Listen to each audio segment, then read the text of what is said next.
안녕하십니까? 독일에서 살고 있는 마마 김이라고 합니다. 우울증의 우자도 모르던 제가 우울증에 직면하게 되자 이와 관련된 정보를 찾기도 하고 몇몇 지인에게도 얘기하게 되었는데 복잡하고 불필요한 생각을 떨쳐버리면 평안해질 수도 있다 하는 말도 있었고 명상이나 운동을 적극 권유하는 말도 있었고 그동안 닦은 수행의 힘에 의지해서 빨리 회복하라는 말도 있었습니다. 감기에 걸리면 열이 나기도 하고 기침도 하고 콧물도 나오니까 의사한테 빨리 가보라던가 감기약 사먹고 푹 쉬어 하며 이해하여 줍니다. 그러나 슬픈 듯 어딘지 우울한 얼굴 표정이기는 하지만 멀쩡히 보이는 우울증 환자를 마주하다 보면 왜 부정적인 생각, 태도, 감정을 보이며 힘들어하는지 이해하기가 쉽지 않습니다. 물론 우울증의 정도에 따라 차이는 있지만 우울증 환자는 마치 온몸의 마디마디가 고리로 연결되어 그 고리마다 돌이 매달려 있는 것 같아 온몸을 자기 생각대로 움직일 수가 없습니다. 우울증 환자의 치료가 시작되어 어느 정도 컨디션이 회복되어 긍정적인 생각으로 마음 돌리기, 명상, 운동, 종교적인 수행 등을 병행하게 되면 병의 빠른 회복에 도움이 될 뿐 아니라 우울증을 극복한 환자가 다시 우울증에 빠지지 않도록 마음의 평화와 행복을 돕는 힐링의 길을 열어주는 좋은 방법입니다. 그러나 우울증의 여러 증세로 본인도 컨트롤하기 힘든 환자에게는 아무도 나를 이해하여 주지 않는구나 하는 생각을 일으켜 스스로를 더욱 고립하게 만들 수도 있습니다. 그러나 주위의 말들은 환자를 사랑하고 걱정해서 나름대로의 최선의 조언을 하였다는 것을 인지해야 합니다. 우울증은 신경 전달 물질이 부족 또는 불균형으로 인해 뇌신경 세포 간의 상호 정보 교환의 일시적인 장애로 인해 개인의 감정, 행동과 태도, 생각, 사회적인 관계는 물론이고 신체적인 기능에 영향을 주는 병으로서 환자는 슬픈 감정, 외로움, 불면증, 자책감, 불안감, 부정적인 생각의 연속, 무기력, 무력감, 집중력의 저하 또는 기억력 상실 등의 여러 증세에 시달리면서 고통스러워합니다.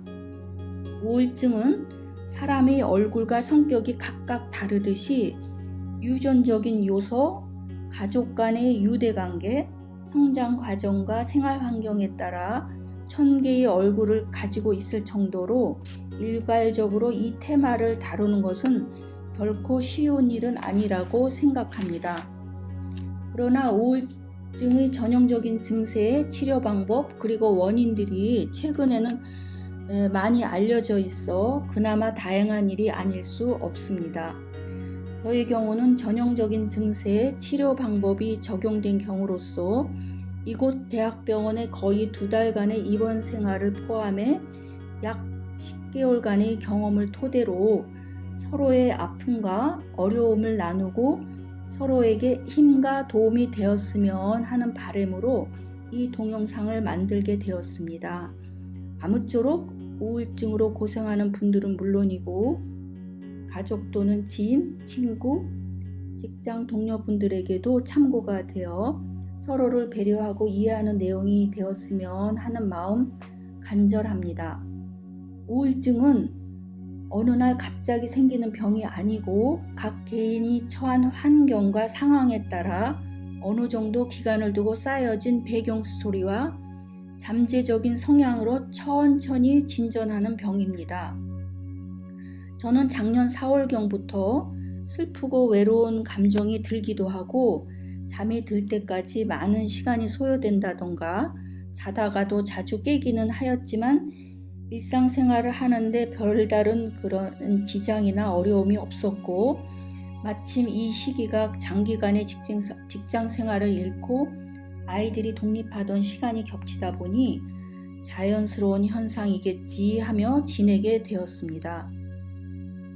어쩌다 지인을 만나게 되면 이런 슬프고 외롭다는 제 감정을 노출하게 되었는데 모든 분의 반응이 그동안 직장 다니며 애들 키우느라 고생하였으니 여행하며 즐거운 시간을 가져요 라며 저를 위로하는 것이었습니다. 그러나 집으로 돌아오는 길에는 가슴이 뻥 뚫린 것 같이 외롭다는 생각으로 가득 차 있었습니다. 이렇듯 외롭다는 생각과 불면증이 지속되자 태국으로의 여행을 계획하며 이런 모든 부정적인 감정이 한 방에 날아가겠지 하며 기대에 부풀었습니다. 방콕에서 아름다운 사원과 왕궁을 돌아보기도 하고 여행 중 수영과 산책도 하며 좋은 시간을 가지면서도 왠지 몸과 마음이 침체되는 느낌과 불면증은 멈추지 않았습니다. 이런 증세가 독일에 돌아와서도 지속되자 오래 계획하였던 한국으로의 생활을 예정보다 앞당기기로 하고 노동청, 연금청, 병보험 등과 관련된 서류와 짐 정리를 하면서 기가 온몸에서 빠져나가는 듯한 그런 느낌으로 좀 우울하였습니다. 한국에 도착한 지 얼마 되지 않아 그동안 잠자고 있던 화산이 폭발하듯 공포감, 불안감, 두려움, 자책감, 무기력의 여러 증세를 동반하여 성난 쓰나미가 몰려오듯 저를 엄습하였습니다. 혼자 외출하는 것조차 어려워지자 동창들의 도움으로 급히 병원에 가게 되었는데 우울증 증세라는 판단을 받게 되었습니다. 무력감과 불안감으로 경직된 얼굴 표정에 말도 점점 잃게 되자 결국 딸아이가 저를 데리러 한국으로 오게 되었는데 딸의 말에 의하면 이런 엄마의 모습을 본 적이 없다며 본인에게 트라우마를 겪는 마음 아프고 힘들고 슬픈 시간이었다고 합니다. 독일에 와서 우울증에 걸렸다는 사실을 인정하기에는 자존심이 상하고 나의 의지와 노력으로 극복할 수 있다고 고집하며 병원의 전문적인 도움을 받기를 거부하였습니다. 지금 되돌아 생각해보면 이러한 태도는 가족은 물론이고 내 자신에 대해 얼마나 무책임한 일이었는지 또한 우울증에 관하여 얼마나 무지했는가 정말 할 말이 없을 정도입니다. 하루하루가 지나면 지날수록 일상생활이 어려워져 아침에 일어나기도 샤워하는 것도 옷 입는 것조차도 힘들고 슈퍼마켓에도 혼자 가지 못하고 음식도 요리하지 못하는 지경에 이르자 약 5kg 정도의 체중이 줄었습니다. 그러나 이것은 고사하고 딸아이가 저를 케어하느라 본인의 일상생활이 흔들리고 고집부리고 있는 저를 걱정하는 모습에 이것은 아니다 라는 생각이 들었습니다. 결국 전문인의 도움을 받기로 하고 딸 아이의 노력으로 대학병원에 입원하게 되는데 우울증 병동에는 자리가 없어 일단 비슷한 병동으로 가게 되었습니다. 독일 병원에는 수술 환자 외에는 보통 환자복이 따로 없기 때문에 개인 옷을 가지고 가야 합니다. 정해준 방의 옷장에 신발과 옷을 정리하자 곧 의사 선생님과 제 모든 증세의 상태와 경과 과정, 현재의 컨디션 등에 관하여 보고하는 상담 시간을 갖게 되었습니다. 특히 제 심한 불면증에 관련 부정적인 생각들이 하나의 연결고리를 만들어 회전하기 시작하는데 이 회전 안에 들어가게 되면 잠이 들지 못하여 꼬박 밤을 새우게 된다던가 새벽에 잠시라도 잠이 들게 되면 인텐시브한 꿈에 시달리게 된다며 호소하게 되었습니다. 제 상담 내용과 증상이 전형적이고도 대표적인 우울증이라며 항우울제를 투여하는 약물 치료를 하겠다고 하시면서 약의 효능이 나타날 때까지는 보통 2주에서 3주 정도 걸린다며 인내가 필요하다고 하셨습니다. 항우울 우울제는 진정제나 신경안정제가 아니기 때문에 의존이나 중독의 위험은 전혀 없지만 양 조정이나 약의 변경, 즉 중단하거나 다른 항우울제로 변경하는 경우 절대적으로 전문의의 상담하에 이루어져야 합니다. 아주 드문 경우이기는 하지만 항우울제는 복용 시에 환각 증세로 자살이나 자해를 하고 싶은 충동이 있을 수도 있기 때문에 본인에게 맞는 항우울제를 찾는 동안에는 의사와 간호사의 관찰하에 보호를 받을 수 있도록 입원을 하는 이유가 여기 있습니다. 최근에 보급되고 있는 항우울제는 결핍 상태이거나 균형이 깨져 있는 신경 전달 물질인 노아드레날린과 세로토닌의 강화를 집중적으로 도와주는 것에 초점을 맞추어 개발되어 있어 부작용이 아주 적은 것이 장점입니다.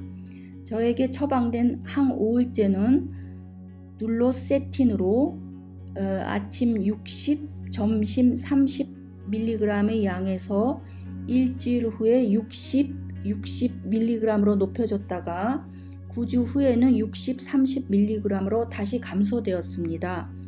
약물 치료와 동시에 매주 월요일에 논아주는 일주일, 여기서는 그 월요일부터 금요일을 말합니다. 간의 테라피 플랜에 따라 단체 또는 개인 운동, 단체 내지 개인 심리치료, 에고테라피, 즉 그림 그리기, 손으로 만들기 등의 시간을 갖습니다. 며칠이 지나 우울증 병동으로 하루빨리 자리를 옮겨달라며 의사 선생님께 매일 말씀을 드린 결과 입원한 지 열흘째 되는 날 드디어 우울증 병동으로 옮기게 되었습니다. 참고로 우울증 병동도 여러 분야로 나뉘어져 있는데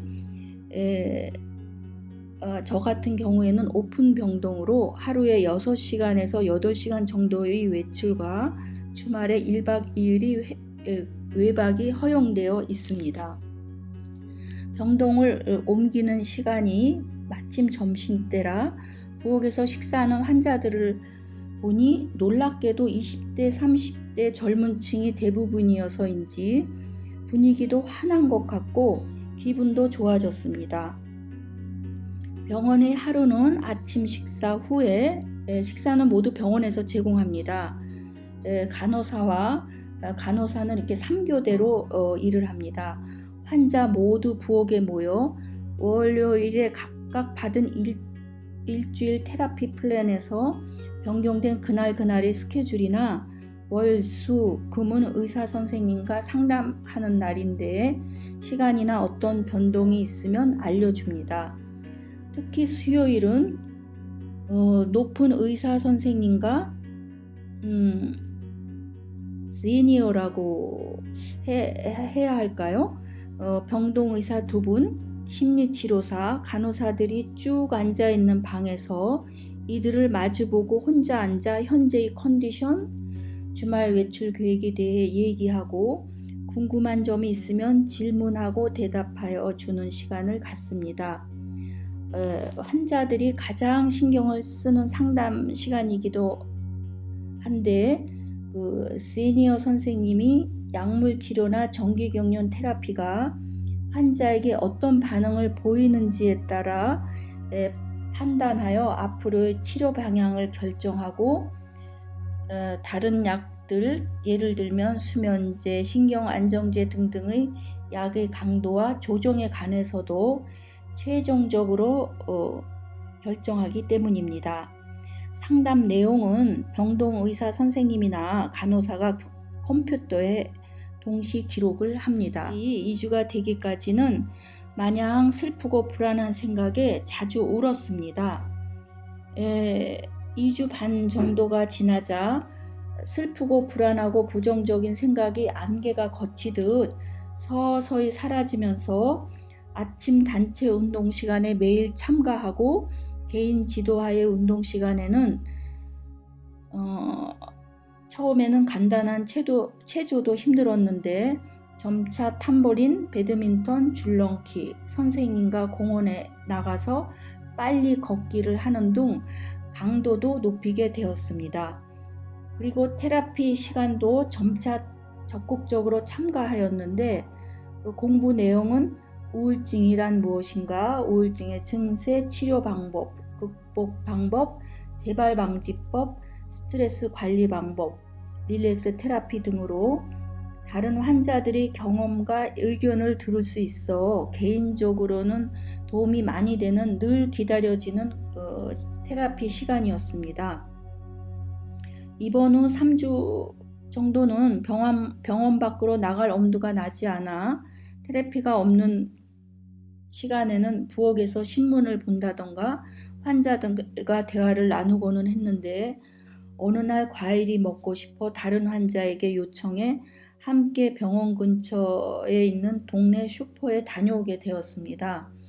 병원에 돌아오는 순간 휴 하고 안도의 숨을 내쉬게 될 정도로 즐거움보다는 스트레스가 더 많았습니다. 그러나 이것을 계기로 다른 환자에게 부탁해 함께 시내로 걸어나가게 되었는데 돌아올 때는 서로의 스케줄이 달라 혼자 돌아오게 되면 왠지 무섭다는 생각이 끊이지를 않았습니다. 한 달이 지나가면서 밀린 서류 등을 정리하고 은행에도 혼자 다녀오게 될 정도로 혼자 외출하는 것에 점차 용기가 생기게 되었습니다. 제 룸메이트는 30대 초반의 독일 직장 여성으로서 저보다 먼저 입원해 있었는데 어느 날 룸메이트가 누워서 엉엉 우는 모습을 보고 깜짝 놀랐습니다. 현재 시도하고 있는 항우울제의 부작용으로 본인이 이런 감정을 컨트롤할 수가 없다고 합니다. 울기 시작하면 3시간 정도를 쉬지 않고 우는데 얼마나 기력이 빠질까를 생각하니 아무것도 도와줄 수 없는 제 마음이 무척 아팠습니다. 이렇듯 약물 치료가 실패하거나 중증 우울증 환자에게는 정기경련 테라피로 독일어로는 엘렉트로크람프 테라피로 대체하는데 뇌 시뮬레이션을 줌으로써 뇌의 활성화를 도모합니다. 부작용으로는 기억 상실을 가져올 수가 있는데 환자에 따라 많은 차이가 있다고 합니다. 우리 병동에 멋쟁이 아리따운 30세의 이집트 환자 아가씨는 독일에서 직장을 다니다가 작년 초에 우울증으로 약물 치료를 받고 경과가 좋아져 부모님이 계시는 이집트로 귀국했다가 우울증이 심각해져서 다시 독일로 돌아와 약물 치료를 포기하고 정기경련 치료를 3개월 받은 결과가 좋아 저와 같은 날 퇴원하게 되었습니다. 그러나 퇴원 후 어느 기간 동안은 집에서 병원으로 정기경련 치료를 받기 위해 왕복을 해야 하고 의사 선생님과 상담을 위해 수요일에는 병동으로 와야 한다고 합니다. 이즈음해서 10개월간의 반복된 항우울제 약물 치료에도 불구하고 마땅한 약을 찾지 못한 60대 후반의 환자가 정기경련 치료를 받기 위해 다른 지역에서 우리 병동으로 입원을 하였는데 이분은 식사를 하다가도 책을 읽다가도 복도에 서 있다가도 정기경련 치료가 자기 마지막 기회라며 잔뜩 걱정하는 얼굴로 자꾸 우셨습니다. 그러던 어느 날 이 상냥한 이집트 아가씨가 자기 병력을 자세히 설명하며 기억 상실증이 있더라도 놀라지 말고 의사를 신뢰하고 치료를 받으면 다 잘 될 거라며 용기를 주는 모습은 정말 보기가 좋았습니다. 이제는 웃기도 하고 컨디션이 많이 좋아졌지만 어느 공간에 혼자 있는 것이 가장 힘든 테마로서 주말에도 외출만 하고 병원으로 돌아와 잠을 잤습니다.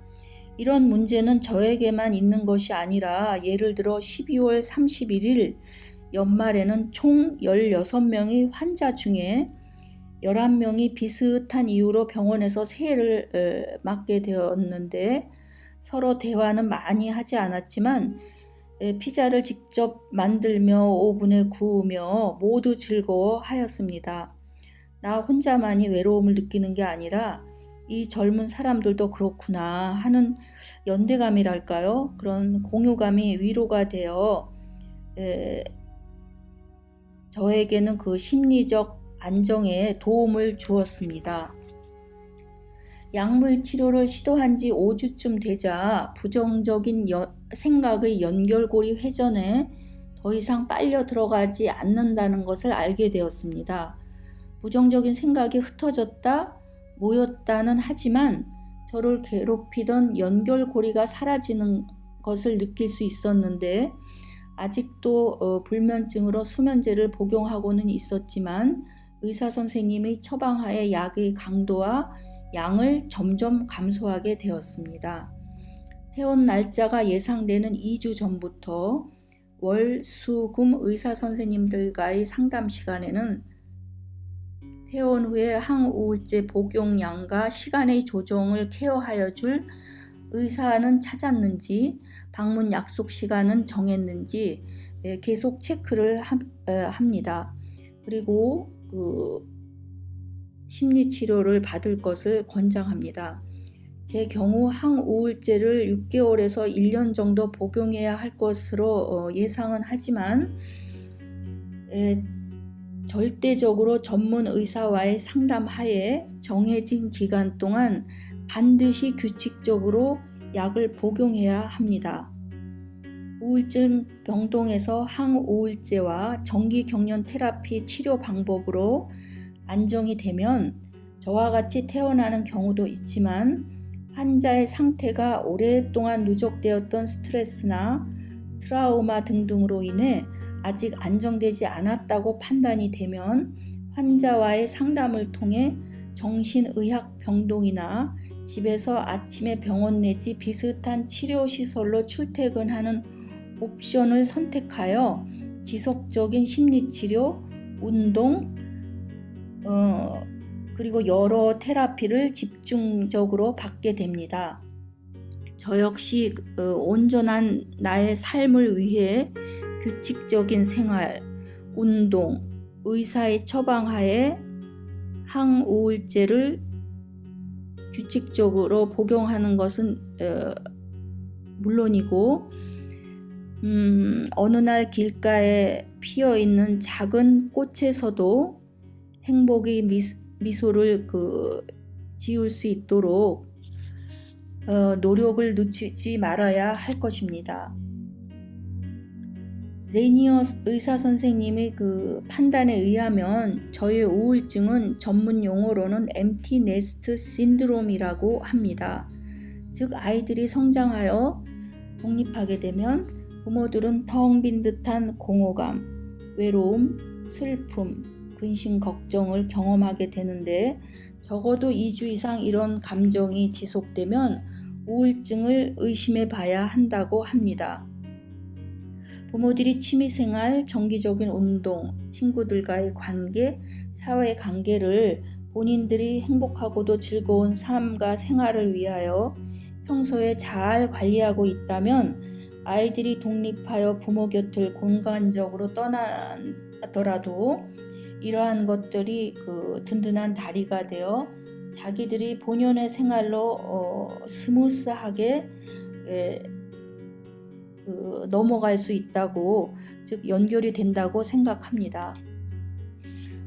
반면 저는 직장과 아이들을 위주로 항상 바쁘게 살았기에 앞으로도 그렇게 살아가겠지 라며 막연히 생각하며 진지하게 내 자신과의 질문과 대답을 통한 온전한 내 삶을 위한 준비가 없었던 것이 외롭고 슬픈 감정을 가져오고 이러한 우울함이 결국 신경 전달 물질의 균형과 리듬을 깨뜨리게 되고 더 나아가 뇌신경 세포 간의 상호 정보 교환에 장애를 가져와 더 심각한 우울증 증세를 불러오고 이런 증세는 뇌에 더 큰 문제를 일으키는 악순환이 되어 우울증이라는 병으로 진전하게 된 것입니다. 제가 우울증을 경험하지 않았다면 우울증으로 고생하고 계신 분들의 마음을 헤아리지도 이해하지도 못했을 것입니다. 이제는 우울증으로 힘들고 고통스러운 시간을 보내시는 모든 분들을 사랑하고 위로하는 아줌마 마마 김이 여기에 이렇게 또 한 명 있음을 잊지 마시고 반드시 전문적인 도움 하에 인내와 의지의 힘을 가지시기를 진심으로 기원합니다.